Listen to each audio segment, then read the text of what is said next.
Have you ever watched your dog suddenly stop whatever they were doing, walk over to the carpet, and begin licking the same spot over and over again? Or maybe they've pinned your hand to the couch and licked it so intensely that you had to gently pull away. Most people smile, laugh, and say, well, that's just dogs being dogs. But what if it isn't? What if that strange licking habit is your dog's only way of telling you they're in pain? What if it's the first warning sign of a digestive problem, an allergy, severe stress, or even something that could become a medical emergency if it's ignored? As veterinarians, we learn very quickly that dogs rarely tell us what's wrong in obvious ways. They don't point to the part of their body that hurts. They don't describe their symptoms. Instead, they communicate through behavior. Every change in appetite, every unusual movement, every restless night, and every repetitive habit is a piece of a puzzle we're trying to solve. One of the most overlooked clues is excessive licking. I'm Dr. Michael Carter, and over the years, I've had the privilege of caring for thousands of incredible dogs. From energetic puppies just beginning life's adventures to gentle senior companions who have spent a lifetime by their family's side, I've learned one lesson that has never failed me. If a dog suddenly changes their normal behavior, there's usually a reason. Sometimes that reason is harmless, sometimes it's surprisingly serious. The challenge is knowing the difference. I still remember a family who brought in their 8-year-old Labrador, Daisy. They weren't particularly worried at first. In fact, they almost canceled the appointment because Daisy still seemed happy. She wagged her tail, greeted visitors, and wanted her favorite toy every evening. The only thing that seemed unusual was her licking.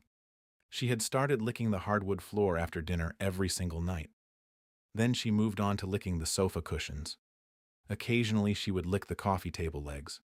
Her owners joked that maybe she had become part vacuum cleaner. But after nearly 2 weeks, they realized something wasn't right. The behavior was becoming more frequent, and Daisy wasn't settling comfortably after meals anymore. She paced around the house, swallowed repeatedly, and seemed restless.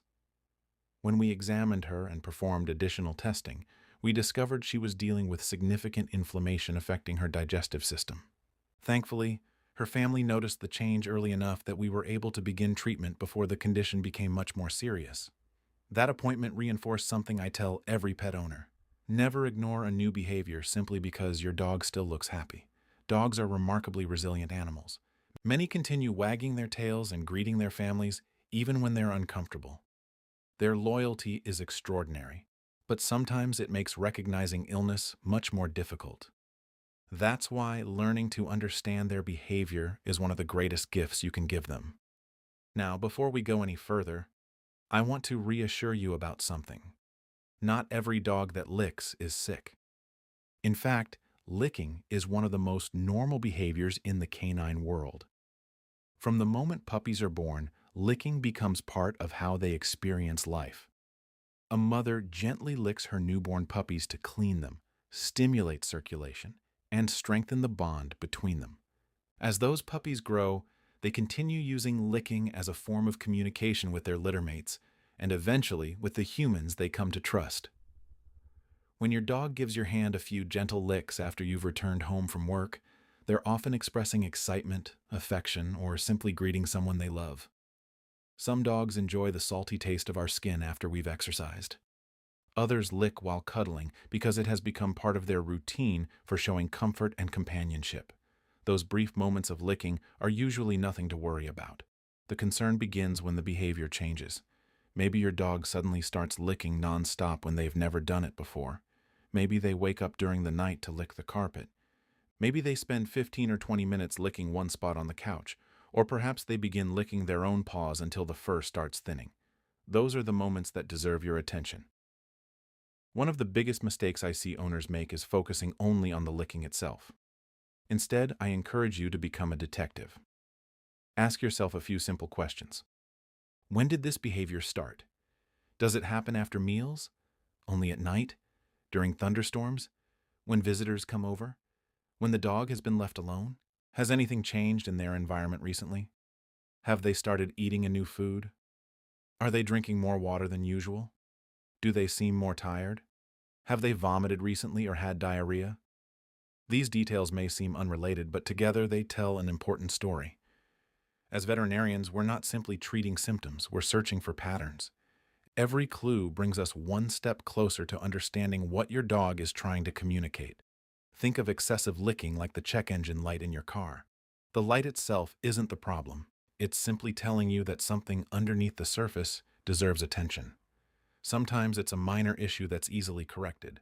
Other times it's an early warning that prevents a much bigger problem later on. Your dog's tongue works in much the same way. The licking itself isn't always the illness, it's often the message. And once you understand how to read that message, you'll begin noticing things you may have overlooked before. The first place many veterinarians begin looking is the digestive system because surprisingly, some of the most persistent licking behaviors don't begin in the mouth at all. They begin much deeper, inside the stomach. Now, that might sound surprising at first. After all, if the problem is in the stomach, why would a dog start licking the floor, the couch, or your hands? The answer lies in the incredible way the body tries to protect itself. When a dog feels nauseous, has acid reflux, or experiences irritation somewhere along the digestive tract, their brain immediately starts looking for ways to relieve that discomfort. One of those natural responses is increased saliva production, and one of the fastest ways for a dog to produce more saliva is by licking. This is why excessive licking is so often accompanied by repeated swallowing, lip licking, drooling, or even eating grass. These behaviors aren't random. They're all connected. They're your dog's attempt to make themselves feel better. I remember treating a mixed-breed dog named Cooper, whose owner was convinced he had developed an unusual obsession with licking the kitchen floor. Every evening, usually about an hour after dinner, Cooper would leave his bed, walk into the kitchen, and begin licking the tiles. It wasn't because there was food on the floor. His owner kept the kitchen spotless. At first, everyone laughed about it. "It must be the cleanest kitchen in the neighborhood," his owner joked. But then other changes appeared. Cooper became restless after eating. He started swallowing repeatedly. Some nights he would pace around the house instead of going to sleep. Occasionally he would refuse breakfast, even though he'd always been a wonderful eater. Those small clues pointed us in the right direction. After examining him and performing diagnostic tests, we discovered he was suffering from significant inflammation in his stomach. Once we treated the underlying problem and adjusted his diet, the excessive licking gradually disappeared. That's why I always encourage owners to pay attention to timing.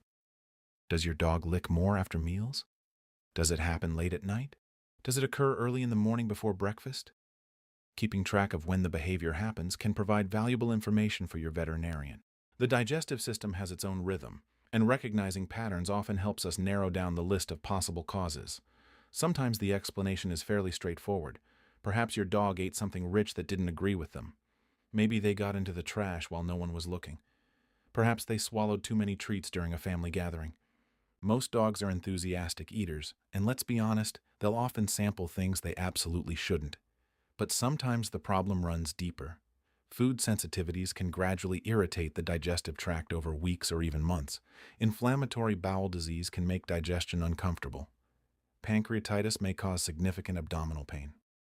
Stomach ulcers, intestinal infections, liver disease, and even kidney disease can all contribute to nausea that shows itself through repeated licking. This is why excessive licking should never be viewed as a diagnosis by itself. It's simply one piece of a much larger picture. Another important part of that picture is something veterinarians have been paying increasing attention to over the past several years: the gut microbiome. Inside your dog's intestines lives an enormous community of beneficial bacteria and other microscopic organisms. Although they're invisible to the naked eye, they perform remarkable work every single day. They help digest nutrients.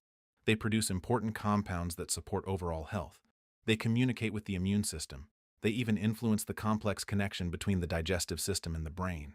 When this delicate balance is disrupted, dogs may experience recurring digestive upset, excessive gas, soft stools, decreased appetite, or ongoing stomach discomfort. Many different factors can affect the microbiome. Poor quality nutrition, sudden diet changes, repeated courses of antibiotics, parasites, chronic illness, long-term stress. Each of these can upset the balance inside the digestive tract and contribute to inflammation. Now, you've probably come across the term leaky gut while searching online. It's a phrase that receives a great deal of attention, but the reality is often more complex than internet articles suggest.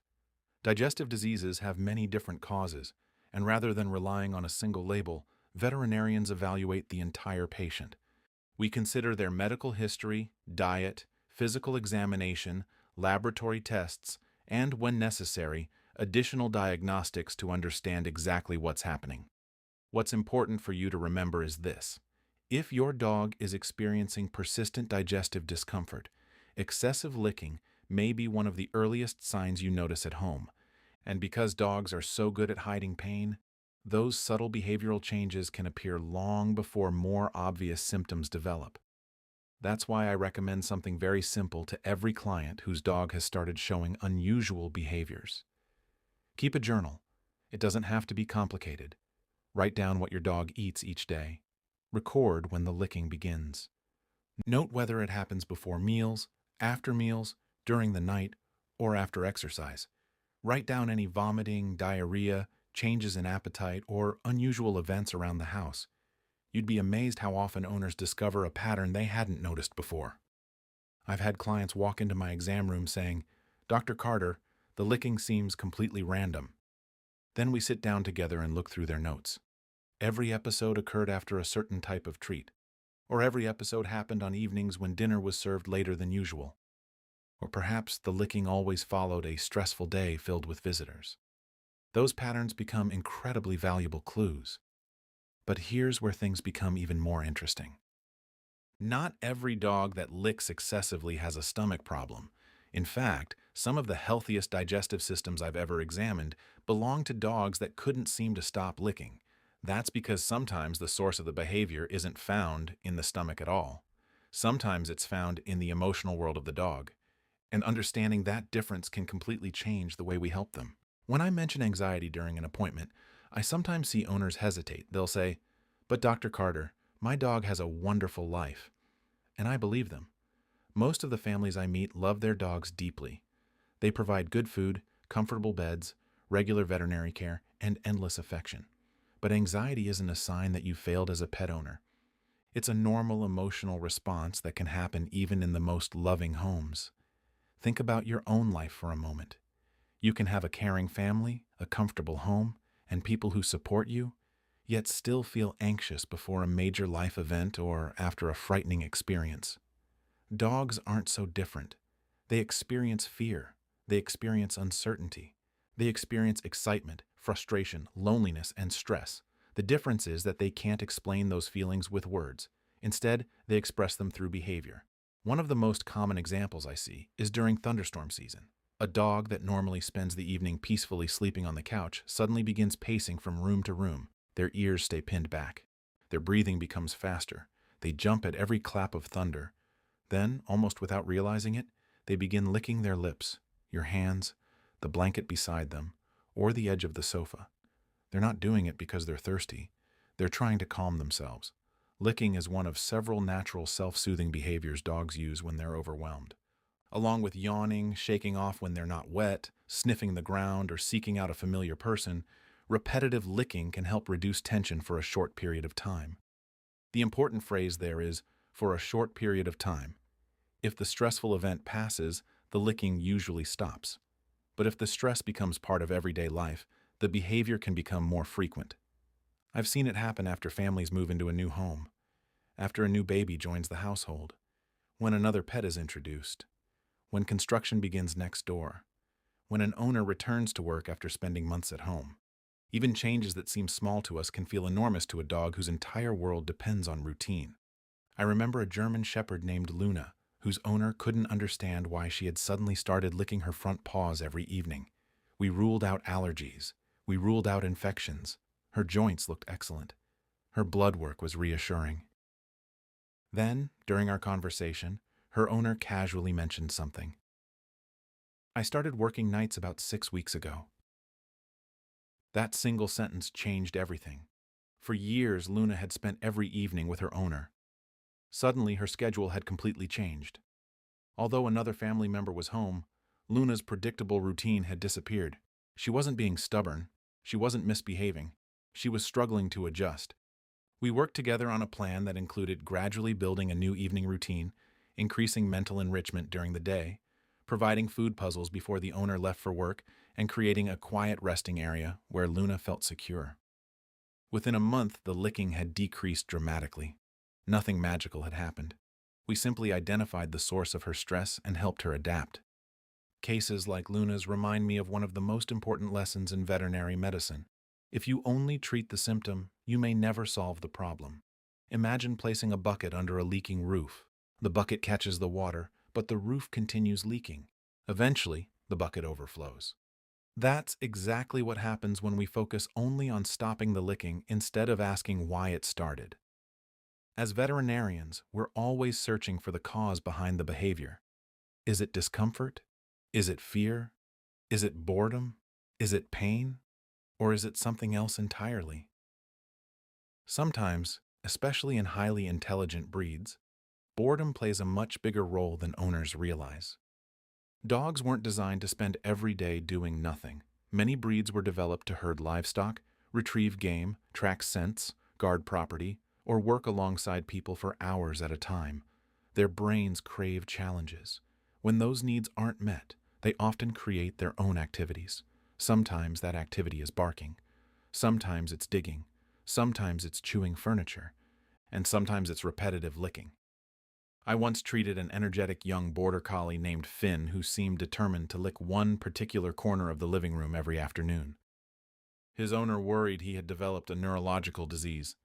After a thorough examination, we discovered Finn was perfectly healthy. His biggest problem wasn't illness. It was that he had far more energy than his daily routine allowed him to use.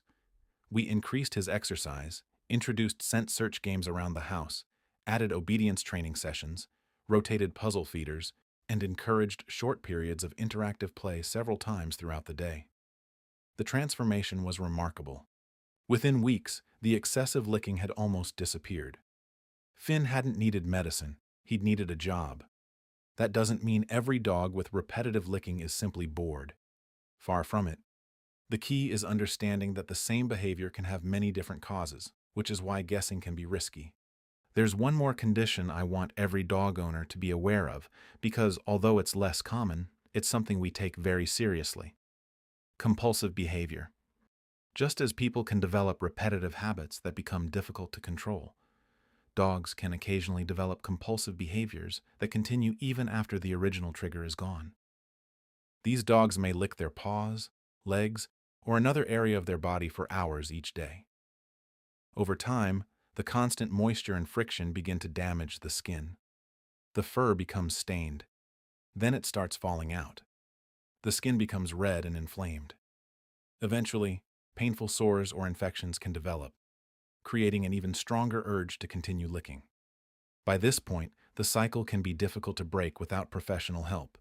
The encouraging news is that the earlier these behaviors are recognized, the better the outcome is likely to be. Treatment may involve addressing an underlying medical condition, improving the dog's daily routine, reducing stress, behavioral therapy, or in some cases, medications that help restore emotional balance. The goal is never just to stop the licking. The goal is to help the dog feel better. Because when we understand the reason behind the behavior, we can choose the treatment that's actually right for that individual dog. But before I finish today's video, there's one topic I never skip discussing with dog owners. It's a danger that exists in countless homes, often hiding in plain sight. And many loving families have no idea it could put their dog in serious jeopardy until it's too late. That danger isn't always something your dog finds in the garden or picks up on a walk. Sometimes it's already inside your home. In fact, it may even be on your own skin.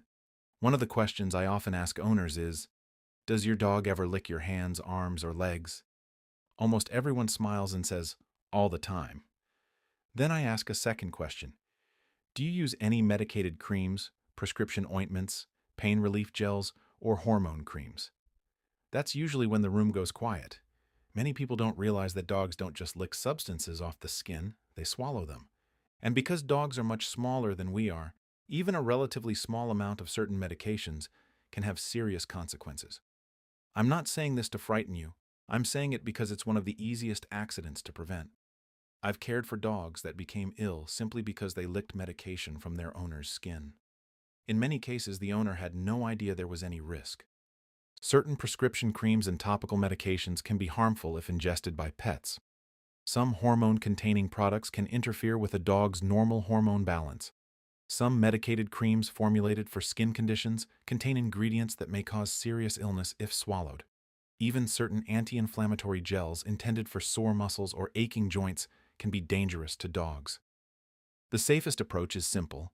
Whenever you apply a prescription topical medication, follow your healthcare provider's instructions carefully, allow it to absorb fully, keep the treated area covered if recommended, and prevent your dog from licking that area. If you ever think your dog has ingested a medication, whether it came from a tube, a patch, or your skin, contact your veterinarian or an emergency animal poison service immediately. Don't wait for symptoms to appear. Early treatment is often the difference between a straightforward recovery and a much more serious emergency. While we're talking about your home, remember that medications aren't the only concern.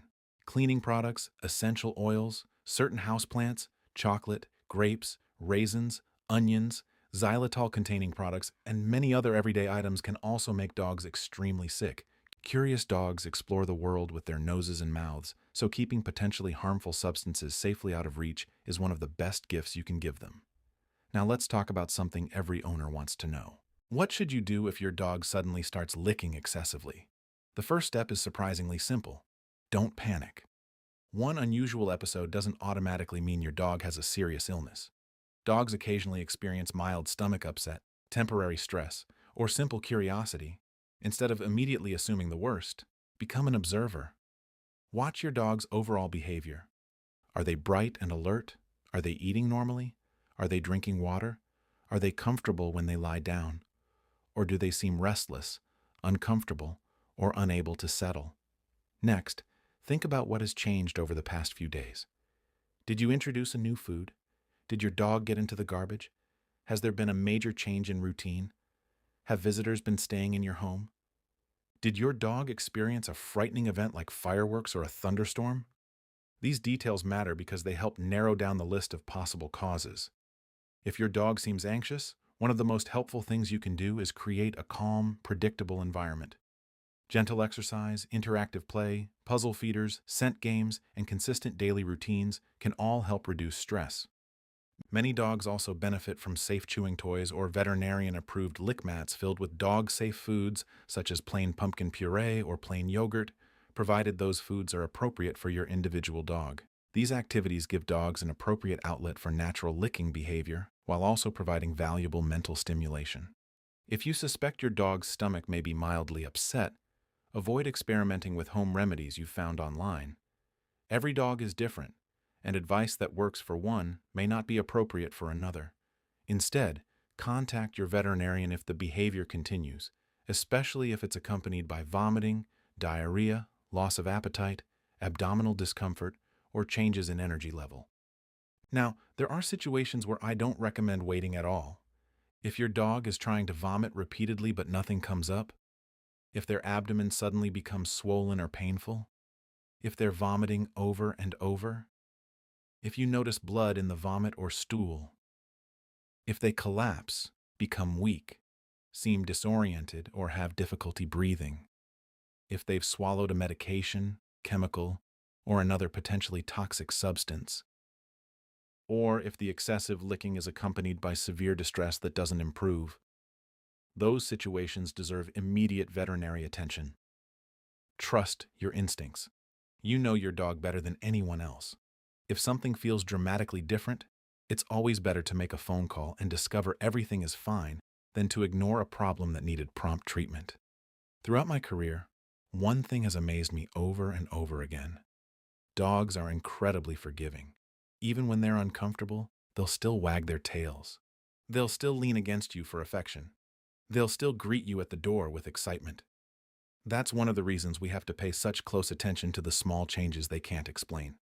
A new licking habit, a change in appetite, restlessness during the night, less enthusiasm for walks. None of these behaviors automatically mean something is seriously wrong, but each one is a conversation your dog is trying to have with you. And the more you learn to recognize those conversations, the better equipped you'll be to protect the friend who trusts you completely. If today's video helped you understand your dog's behavior a little better, I'd really appreciate it if you took a second to click the like button. It helps more dog owners discover this information and together we can help more families recognize health problems before they become emergencies. If you're new to the channel, don't forget to subscribe and turn on notifications. Every week I share practical, science-based veterinary advice designed to help you keep your dog healthier, happier, and by your side for as many wonderful years as possible. And before you go, I'd love to hear from you. Does your dog have a funny licking habit? Have you ever discovered that a small change in behavior turned out to be something important? Share your story in the comments below. Your experience might reassure or even help another pet owner who's going through the same thing. Thank you so much for spending part of your day with me. Give your wonderful companion an extra pat, a kind word, or a gentle scratch behind the ears from me today. They may never speak our language, but every single day they do their very best to communicate in their own. The more we learn to listen, the better we can love them. I'm Dr. Michael Carter, and I'll see you in the next video.